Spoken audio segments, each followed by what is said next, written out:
What up, guys? Hope this one isn't too loud, but I'm just waiting at the bus stop, so I thought I would bust out this little daily reflection.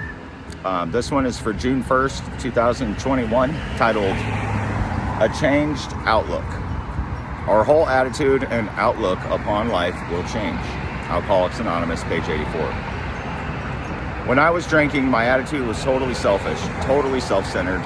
My pleasure and my comfort came first.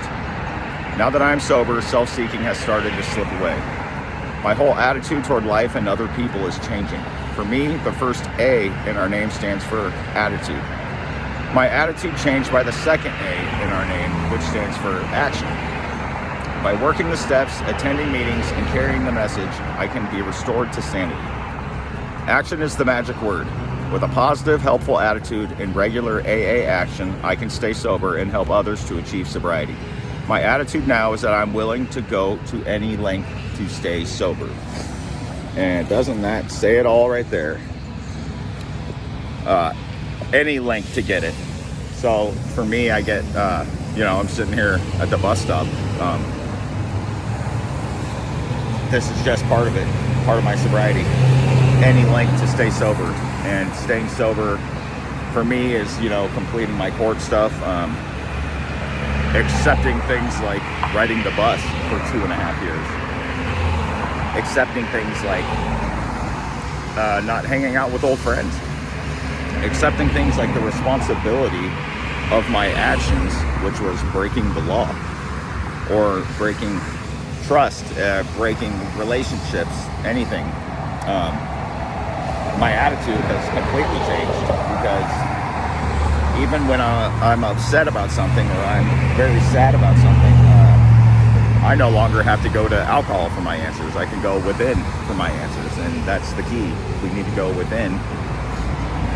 If you don't go within, you go without, Neil Donald Walsh says. I think I have that right. He's the author from Conversations with God books. But our attitude is important. Our perspectives are important. It's all about how we're going to look at the situation and the cards that we have been dealt.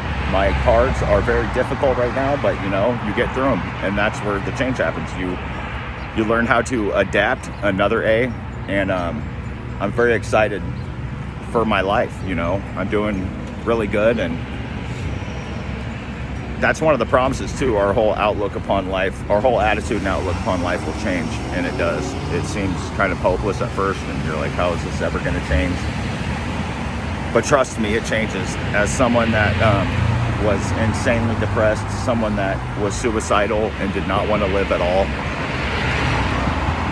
I absolutely love life. I love life and all the troubles that come with it, and that's just one of the things too that I learned in my stoicism. My stoic teachings that I learned. We have to be prepared for all the bad stuff. So adapt, and that's key to everything. We need to adapt to these situations that arise because they're going to arise. We don't know what's going to happen, and how are we going to deal with it?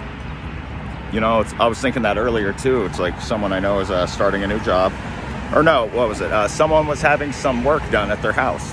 And of course, you could find the things that they did wrong, and they forgot to patch this hole up, or they didn't do this and that. And I'm guilty of doing this stuff all the time too. But then you think about it, it's human error. So even before we have a project done at our house or we start a project, it's gonna have its faults, just like us.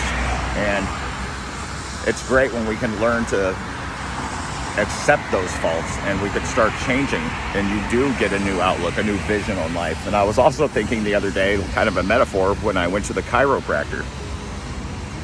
Over time, there's gradual buildups of things, and just like our emotions. So my neck was slowly getting more compressed, and just wear and tear from skateboarding, a tire falling on it, hitting my head, all sorts of stuff, but it goes like this for everyone. But when he popped my neck, I was done, and my vision was better. My sight, I could see better, meaning I was taller. And it's just the teeniest little bit of change of that. I could tell a difference, and I'm like, oh my God, you don't see the difference immediately. or we don't see, we don't see the slow, gradual falling, which is like addiction. It's a slow process, and it creeps up, and then eventually you're at that spot where it's like, oh shit. Sorry for cussing, but that's how it was with my neck. I'm like, I gotta go do something, this hurts. And then it was boom, back at it. It's easy to notice these differences, and it's just, it's pretty cool. So, I don't know. The first step of this thing is just admittance, I guess. Now I'm rambling. Action. So we're taking action and learn to adapt and blah, blah, blah, blah, blah. And I hope you guys have a good day. God bless you. Love you. Bye.